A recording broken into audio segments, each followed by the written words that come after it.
Tervehdys! Kenkäasiaa tällä kertaa. Tässä on retkellä siitä, kuvaan sitten erillisen video. Se on tätä ennen jo tullut.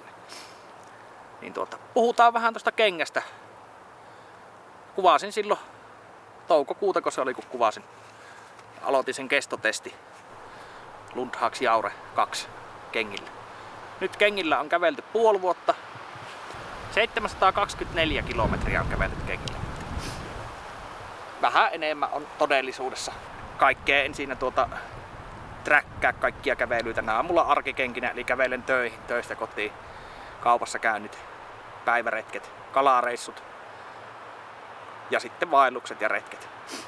Että samaa kenkä on koko ajan käytössä. Kengät on toiminut erinomaisen hyvin, ei ole mitään valittamista.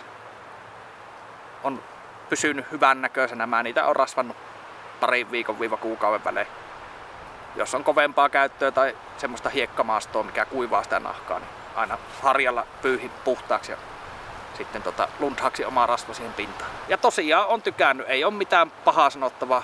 Vanhoissa kengissä, jotka meni silloin palautukseen, niin niissä ollut ongelma, niin se ei ole näihin palannut. Se oli ilmeisesti valmistusvirhe sitten. Todella hyvää, ja mitä pitempään käyttää, niin sitä paremmalta tuntuu, että tietysti jalka tottuu ja myöskin tuo nahka muotoutuu sen jalan mukaan. Se on niinku justiinsa tehty omaa jalkaan. Ja lesti on leveä. Itellä on se vaatimuksena, on tommonen lättänä jalka, niin näissä on tosi leveä tuo lesti. Jos nyt miinuspuolia pitäisi jotain sanoa, niin painava tai painavahko. Ei ole kaikista painavin, mutta kuitenkin. Ja nyt kun tää kevennyshomma on tullut itsellekin, niin siinähän se vähän, kun se kilo kengissä on sama kuin olisi 4 kiloa selässä. Eli se on vähän painava kenkä. Mutta aion silti kestää sen painon. Jos joku on innostunut tuosta Lundhagsin konseptista, eli toi kuminen alaosa ja nahkaa tuo muu, niin Lundhagsilla on niitä, itse asiassa mullakin on ne Forestit. Ja sitten onkohan Vandra toinen malli. 1 kerros kenkä ja se on köykäinen kenkä. Itellä vaan siinä, se on hyvä kenkä kalareissulle ja tommoselle, missä ei älyttömästi tule käveltyä. Mä oon sillä kyllä kävellyt sillä Forestilla melkein 30 kilsaa on pisin päiväpatikka, mitä on tehnyt. Mutta ne on ihan hituusen liian kapea se lesti.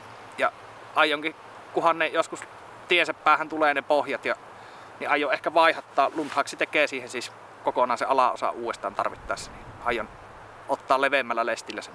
Saa hurjempaan käyttöön. Joo, hyvin on tosiaan aikaa kestänyt kengät. Puoli vuotta se nyt ei pitkä aika ole, mutta sanotaan, että itsellä on ollut yhdet paljasjalkakengät, mitkä on tehty nahkasta. Niin niissä kyllä 1000 kilometriä oli jo tappotuomio. Näissähän se on vasta sisään jo alkanut ton 1000 jälkeen. Että varmasti tulee olemaan pitkäikäistä, ja ideana onkin tosiaan tässä se, että niin kauan käytän, kunnes Lundhags ei joko pysty korjaamaan tai ei suostu korjaamaan. Niin kauan aion käyttää näitä kenkiä ja träkäätä sen suunnilleen, että mitä niillä tulee kilometrejä. Ja ei tässä sen kummempaa tältä videolta. Voisin tuon kengän tässä näyttää vielä, että miltä se näyttää tuon 700 kilometrin jälkeen, pohjat ynnä nahkat ynnä muut. Katsotaan seuraavaksi tätä kestotestiä, niin joskus puolen vuoden päästä, ehkä ensi kesänä. Talvellakin tulee näillä käveltyä. Nää ei mulla vaelluksella ole talvella, mutta tolleen kauppareissut ja työreissut ja tommoista niin tulee tehtyä varmasti. Kilometrejä tulee koko ajan lisää. Katsotaan tästä asiasta kesällä sitten lisää. Moro!